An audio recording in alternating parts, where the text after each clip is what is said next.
Israel has been confirming and actually bragging about collaborating with ISIS in Gaza in the past couple of days. And we're having more and more revelations. So initially they said, yeah, we're dealing with these people. They were linked with ISIS, but they were only linked with ISIS for economic purposes, you know, not for any other purposes, economic purposes.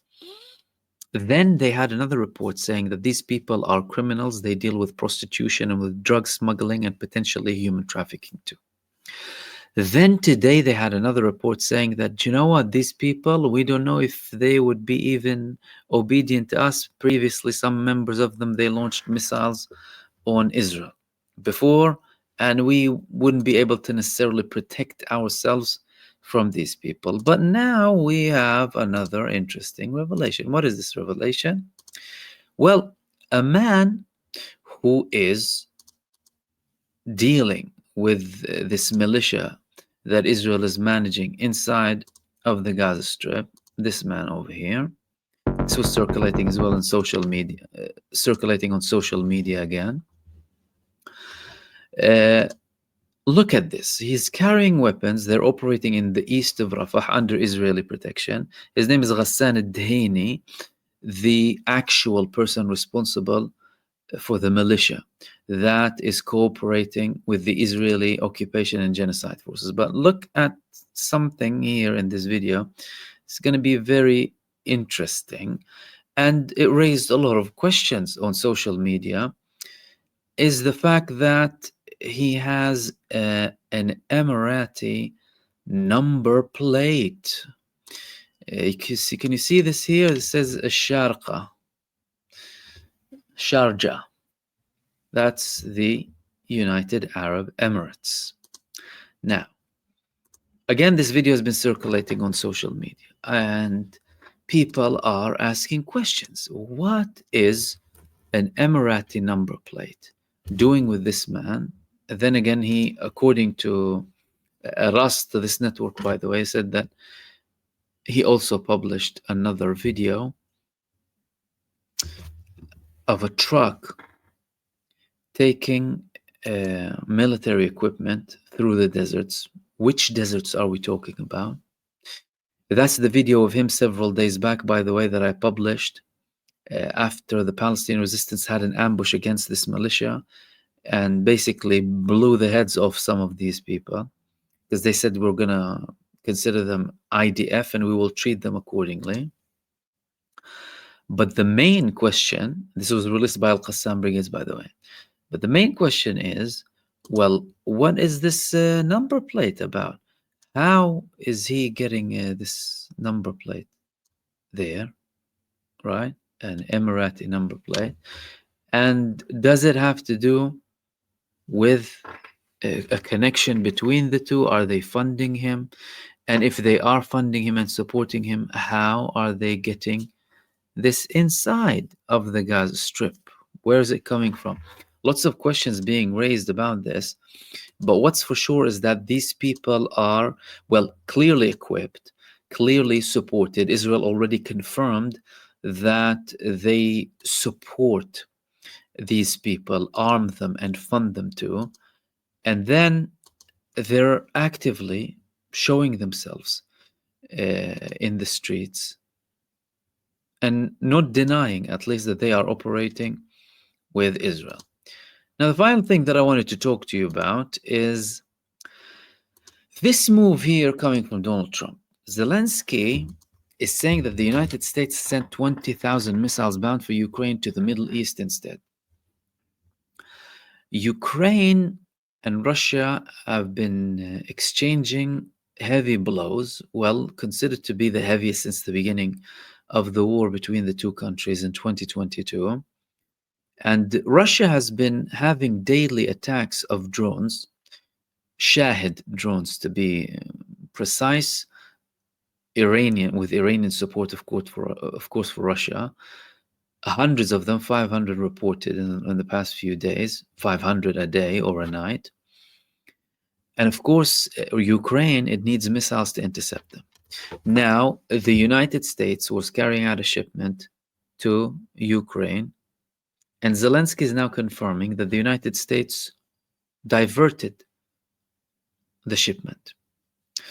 This report said that they were originally intended for Ukraine to combat Russian Shahed drones to the Middle East, according to Zelensky in an interview that he had with ABC.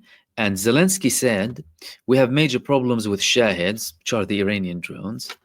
We're fighting them, and of course, we'll find tools to destroy them.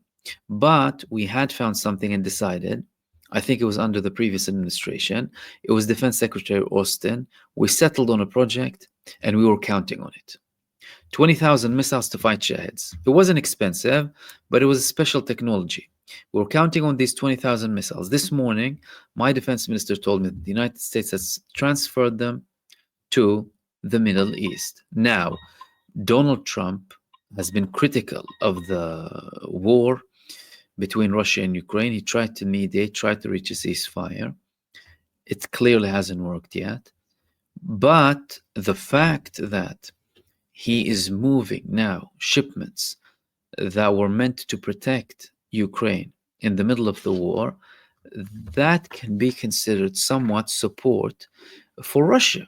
He's favoring Russia over Ukraine now, because if he's not helping Ukraine defend themselves against any Russian attacks, that means he's not really caring about the situation, or then he wants to apply pressure on Zelensky to give in and make it easier for Vladimir Putin to achieve his objectives and goals.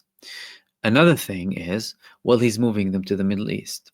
And if he's moving them to the Middle East, there's one country that is involved in a genocide. It's called Israel. It might be facing a big attack if it dares to go and conduct an act against Iran. And if Iran sends drones to Israel like they have before, although the second Iranian attack in the past year and a half only included hypersonic ballistic missiles, approximately most of them, but the initial attack in April 2024 included hundreds of drones. It was considered to be at the time the biggest drone attack in history, as in one go.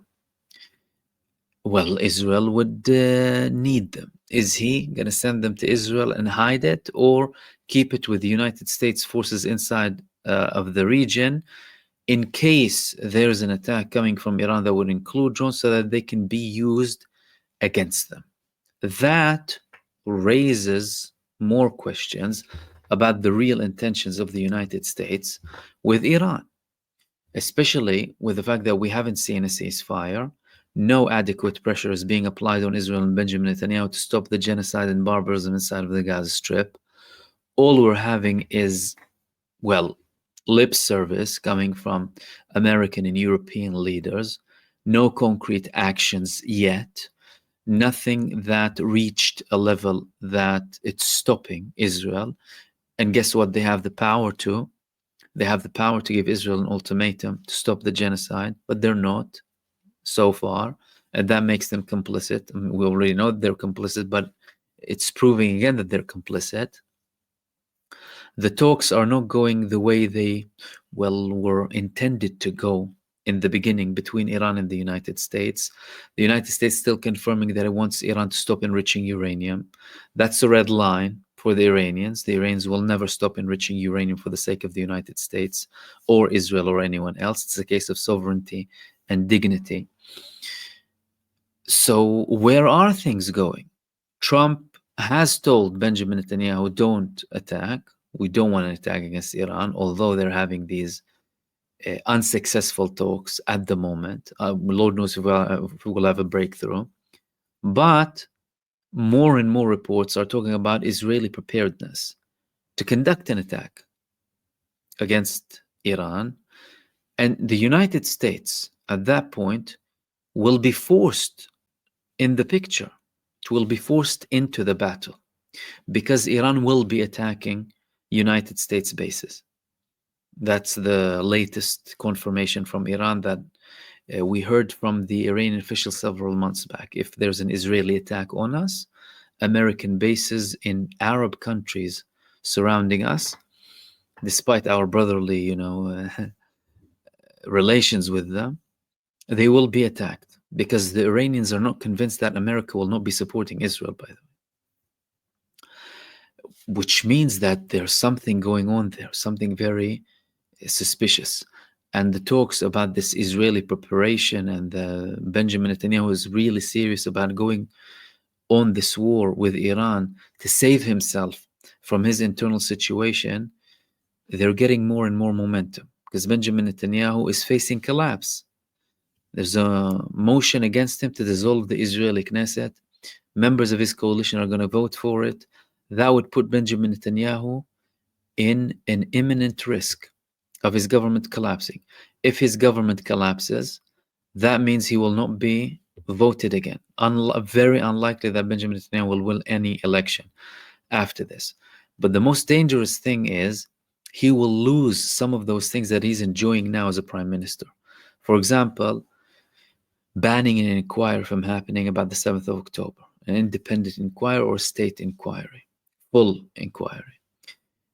Getting away and delaying his court cases and hearings, escaping, having excuses, still managing to dictate what happens inside of Israel with certain appointments, sacking certain people, bringing other people aboard, and also challenging the Supreme Court or the High Court in Israel.